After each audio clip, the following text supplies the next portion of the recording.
경제는 불안하고 사람들의 심리는 계속 위축되고 있습니다. 더 조심하고 지내야 될 사항이죠.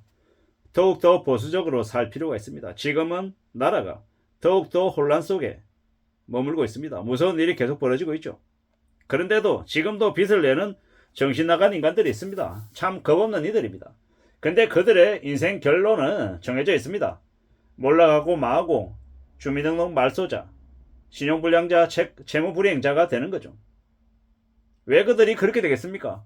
머리에 생각이라는 게 없기 때문입니다.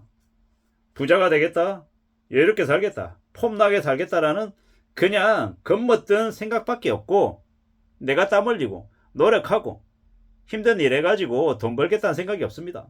쉽게 살고 싶은 거죠. 편하게, 멋있게. 포르쉐 끌고 다니고, 벤츠 끌고 다니고, 되게 폼 내면서 살고 싶은 거예요. 근데 아니, 사람은 누구나 다 폼 내고 멋있게 대단하게 살고 싶어요. 근데 현실은요, 그러지 못하죠. 그럼 어떻게 해야 됩니까?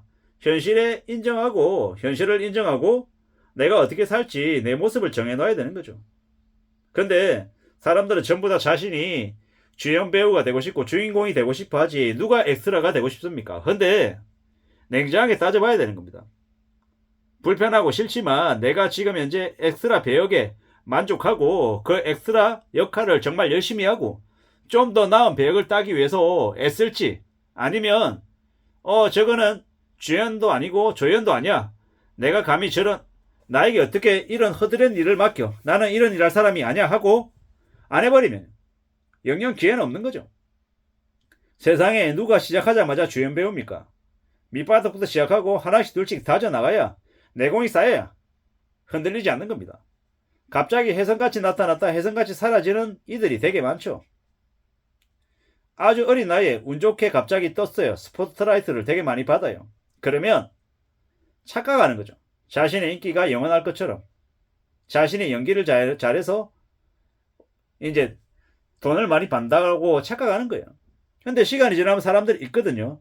나이 들고 병들고 외모도 잘생긴 미모도 쪼그라들면, 더 나은 경쟁자가 나타나면 사람들은 그냥 곧바로 외면하고 새로 이제 혜성같이 나타나는 또 다른 누군가를 향해 또 쫓아간단 말이에요.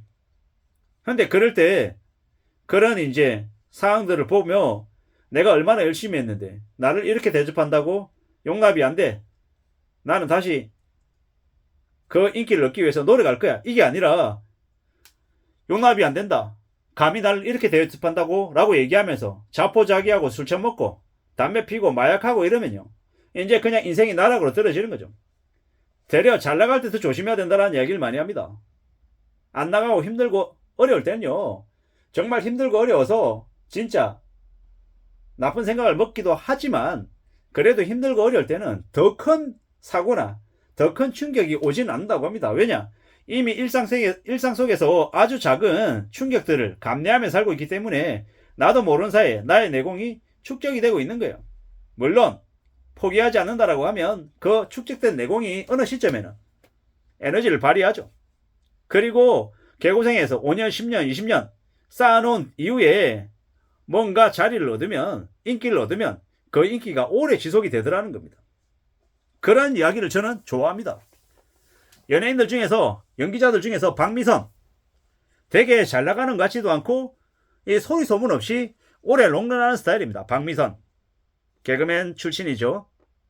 근데 특별하지 않은 것처럼 보이는데 여기저기에 잘 나오고 중년 여성 이제 연예인들 중에서 롱런하는 스타일 또 누가 있습니까? 지석진 같은 사람. 지석진도 되게 뭐 주연이다, 스포트라이트를 받는 메인이다 이런 건 아닌데 되게 꾸준하게 이렇게 잘 지냅니다. 저는 그런 사람들 되게 좋아합니다. 제일 정점에 서서 최고의 역할을 하고 있는 제일 최고 리더 이런 거 말고 약간 비껴나 있어도 괜찮은데 오래오래 살아갈 수 있는 2인자를 좀 더 좋아합니다. 인생도 그렇게 살아가고 싶은 그런 바람이 있죠. 그렇게 사는 게 제일 현명하다라고 저는 지금 생각하며 살고 있습니다.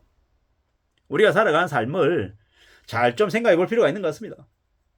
지금 사는 게 힘들다고 영원히 힘들 것 같지만 그렇지 않더라는 것. 힘든 것도 5년만 버티면 나아지더라는 것. 이 얘기는 영 끌었습니다. 비투했어요. 상황이 되게 어려워요. 그래도 그 빚을 갚기 위해서 열심히 땀 흘려 일하고 더 애쓰고 해서 더 나아지면 대래 회사에서 승진하고 연봉 올라가고 처우 좋아지고 나중에 그 연끌했던 집을 다시 되팔 경제적으로 안정을 갖출 그런 기회가 다시 온다라는 거죠.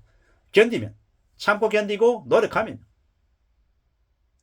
또한 잘 나간다고 의시되지 마라. 내가 대기업의 상무다. 나 연봉 2억 받아. 실수령에 1,100 받아. 법인카드도 있고 차도 회사에서 받아서 되게 잘 나가. 이러지 말라는 겁니다. 왜? 그건 회사가 준 거기 때문에 나중에 어느 시점에 회사에게 다시 반납하고 맨몸으로 나와야 될 때가 온다라는 겁니다. 그걸 명심하고 살아가자라고 저는 항상 이야기하고 싶은 겁니다. 내가 잘 나간다고 그게 다 전부 나의 능력이 아니다. 내가 안 나간다고 전부 내가 무능한 탓은 아니다 라고 생각하고 차근차근 움직여 나가자라는 겁니다. 지금 경제적인 상황이 매우 혼란스러워서 사람들이 많이 두려워하고 우려하고 염려하고 있습니다. 하지만 이러한 불안도 시간이 지나면 다시 진정이 된다. 또 다시 나아질 때가 온다라는 겁니다. 그러면 그때에 걸맞게 맞춰서 뭘 준비해야 되겠습니까? 나의 건강을 준비하고 나의 현금을 준비하고 나의 미래의 모습을 위한 나의 내공을 준비해 놓자라는 겁니다. 실속을 차리자라고 얘기합니다. 돈 아껴 쓰고 절약하고 검소하게 지내고 내핍하고 돈 비축하고 실속을 유지하자라는 겁니다. 현금성 자산을 3억이든 5억이든 7억이든 자신이 감당할 수 있는 가능한 범위 안에서 최대한 절약해서 현금 자산도 확보해 놓고 현금 흐름도 만들어 놓자라는 겁니다. 그렇게 해놓으면 어떻게 된다? 삶이 좋아질 수밖에 없다라는 겁니다. 앞으로 양질의 일자리가 많이 줄어듭니다. 나에게 기회가 예전만큼 안 많을 수 있습니다. 하지만 저 같은 사람들은 원래 나에게 기회란 매우 드문 일이었다. 그렇기 때문에 기회가 자주 오지 않는다고 불평하지 않겠다. 현재 처해 있는 상황에서 내가 할 수 있는 것들을 하나씩 둘씩 하면서 삶을 좀 더 잘 좀 채워나가겠다. 이런 마음을 가지고 있습니다. 그렇게 살아야 삶이 좀 더 다듬어지지 않겠나라고 보는 겁니다. 생각 없이 빚 내고 배팅 하듯이 도박하듯이 카지노 하듯이 인생을 살아가는 인간들은요. 인생의 끝은 파멸밖에 없다라는 거. 근데 우직하게 살고 땀 흘리고 열심히 일하고 힘들고 어렵고 허드렛 일이라도 내가 솔선수범하고 내가 좀 더 하겠다라고 마음먹는 사람에게는 길이 열릴 수밖에 없다라고 저는 생각합니다. 우리가 한 걸음에 천리길을 갈 수 없습니다. 천리길도 차근차근 천천히 움직여야 되고 나의 속도로 가야 정상에 이룰 수 있다는 겁니다. 서두르거나 빨리 가려고 지름길을 들어서겠다라고 했는데 되려 더 오래 걸리거나 아예 중도에 포기하는 일도 되게 많다라는 것. 그러므로 욕심을 최대한 누르고 내 분수에 맞춰서 내가 할 수 있는 범위 안에서 차근차근 나의 길을 추구해보자라고 말씀드리고 싶습니다. 부지런하게 살아가자. 그리고 포기하지 말자. 가늘고 길게 오래오래 갈 생각하자 라고 말씀드리고 싶습니다. 이상입니다.